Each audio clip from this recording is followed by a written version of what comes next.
So thank you so much for joining me. The world's eyes and ears were on the 9 miners in Quecreek, and you were the one on site to ultimately announce the great news that they were rescued. Now, you said 9 for 9. What did those words mean to you then, and what do they mean to you now, 20 years later? It's a question that's often raised, and I can tell you during before setting down the rescue shaft to bring them up 9 times, the 9 miners, it was really a form of reassurance to their families.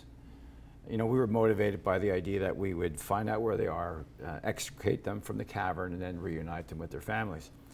And there was some anxiety beginning to build in it, to no one's surprise, that probably 65, 70 hours into it, mining families who know of and hear stories about a lot of fatality in mine rescue challenges. The idea was on my part to be reassuring to them. So 9 for 9 during that stretch was to make it clear to the families that we're driven by discovering the whereabouts and bringing up nine miners, not 8, not 5, not 1, 9. So that's 9 for 9. But on the moment, the big moment, so to speak, I know we've seen some great video already, that it was for all of us, and I think I spoke for the rescue team, it was a moment of success and triumph, and we had found all 9 and they were coming up. So, but an important reference, not just to play on numbers. And after this miraculous rescue, you pledged to play a maximum role in pinpointing what went wrong and why. Yeah. So what did that look like for you, and what did you find that is helping make our mines safer for folks today? Sure. Well, I mean, in a governmental and public policy sense, our outlook was we never want to see this happen again. And really the shortcoming on the part of the company at that point was using outdated maps that really didn't point to this proximity of the active mine where they were, Quecreek, to the abandoned sex mine that had all that water. So when they were mining at the face, the breach, and sent all the water into Quecreek. And so having clear, updated maps in digital form, not just in hard copy, was one of the intentions of this unique group that I had assembled on dealing with mine voids and mine safety.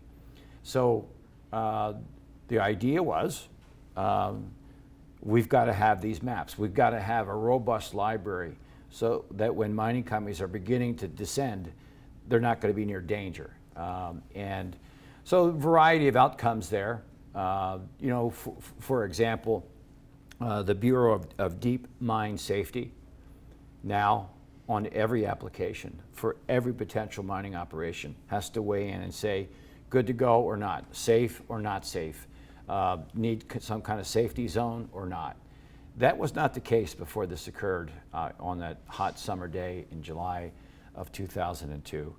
And I think the other is 100 years ago, these were kind of touch and go operations, really just with private oversight, not public oversight. And the ability for the Commonwealth, the government, to acquire those maps and not have to go to a greater expense to acquire them and to merge them with that library, to build that library so that it is robust, was an outcome that all of us who wanted miners to enjoy safe conditions down there wanted to see occur, and it has. Absolutely.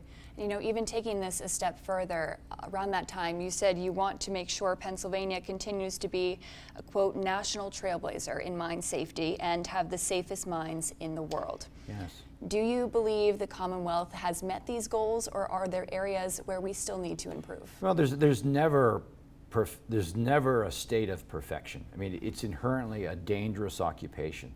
It's inherently a dangerous environment down below. I mean, as we saw in 2002.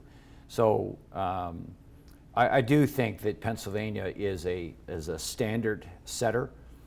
Certainly, the industry by head count is not as big as it was 10 years ago or 50 years ago, but there's never perfection, and we got to stay on top of this, and that's why it's important for operationally and funding-wise for the Department of Environmental Protection, and particularly that unit dedicated to deep mine safety is properly funded with smart people, and I believe that to be the case.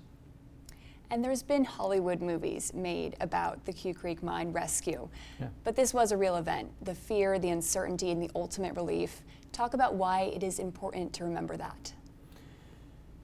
I think my first reaction is that let's not forget that it is a tough environment in which the miners ply their trade. And so in part we'll gather to say, God bless you, great work.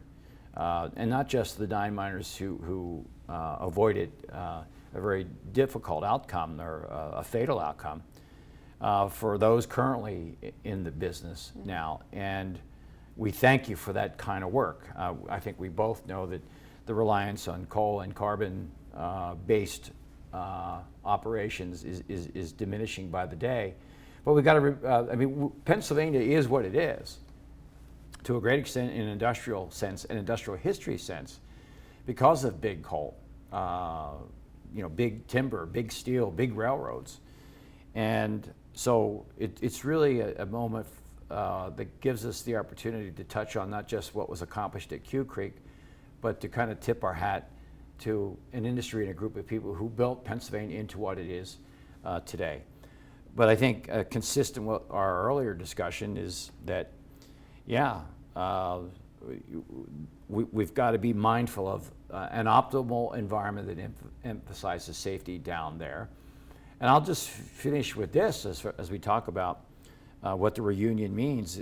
For me, it's a chance to reflect on, and God rest his soul, Dennis Hall, one of the 9 miners. 8 of the 9 still are with us, and we'll see them this upcoming weekend. But for Dennis, and it speaks to safety, and it speaks to protocols, and it speaks to expecting companies to treat their mine workers properly, that Dennis picked up that phone when the breach occurred, and that water and pressure was intense. He had enough semblance of mind and care for his fellow miners and the other group of 9. Remember, there's a group of 9 that got out. That he made the call and said, "Get out, the water's coming," and then the water knocked the phone out of his hand. So for Dennis, aside from a personal reflection, a sentimental one about his contribution, the fact that phone was there, that we had a sense of where they were working, is a direct result of regulation, sensible regulation, state oversight that says we need to know where they are day by day and make sure those phones work. Otherwise, we could have had a calamity where 18 might have passed, rather than the idea that 9 managed to reach the portal and get out, and then 9 lived later when we brought them up. And talking about these miners, I know you have seen them recently, some of them. What is it like to reunite? It's wonderful.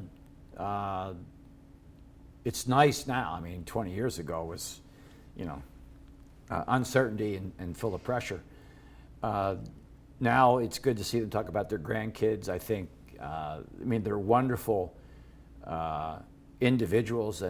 Hard scrabble's not the word. These are determined folks who really taught us all perseverance. Think about the idea that they were down below for 75 hours, so to speak. You're underneath your kitchen table, and the water's up to your chin for long stretches of time. It challenges your courage, it challenges your perseverance, and they did persevere. So in my mind, it's a chance to just remind myself of how hardy they are to the person. And then it's much like a family reunion. It's great to see the smiles, have a couple of beers, a couple of laughs. We can laugh about it now, and really the link that we enjoy is all born of the idea that we experience from different perspectives now, an unforgettable challenge, and it's great to be alive and great to be together. Absolutely it is. And you were there for many of these 80 hours almost that they were underground. What really sticks with you from those almost 80 hours? I'd be less than candid if I didn't say maximum pressure, expectational pressures, and many thoughts, and constantly by the minute asking myself, the first team, are we doing everything we can operationally and mechanically, intellectually to create the circumstances for their survival? You don't have many of those in professional life generally, or governmental life. So that was what was kind of plaguing me by the minute. But then I would tell you, I would look down at the rescue site and see that we had assembled probably 200 members of the rescue team and probably $10 million worth of life-saving equipment. So I felt like we were passing the test and doing everything we could. But come Saturday, that big Saturday that many of your viewers will remember, we did lose the drill bit for a little while. And that was a real test of confidence and really communication challenge, because the families really felt overrun emotionally at that point. And we're of the mind that maybe we've come this far, 65 hours into it, and Lord knows what's going to happen. So, they were some of my thoughts and reactions. Mm-hmm. And when you visit the site now and in recent years, what rushes through your mind? Again, that we succeeded. There were, I think the viewers really know that many people kind of believe that the miners were not going to make it. And, certainly as, so to speak, the quarterback of the rescue offense, that for myself and others, we couldn't allow that doubt to creep in. And I'd certainly been through enough crisis. United Flight 93 crashed probably, less than, as the crow flies, 10 miles from the Quecreek site. So, my self-assessment was we had what it would take on the ground, and we didn't need that setback when we lost the drill bit.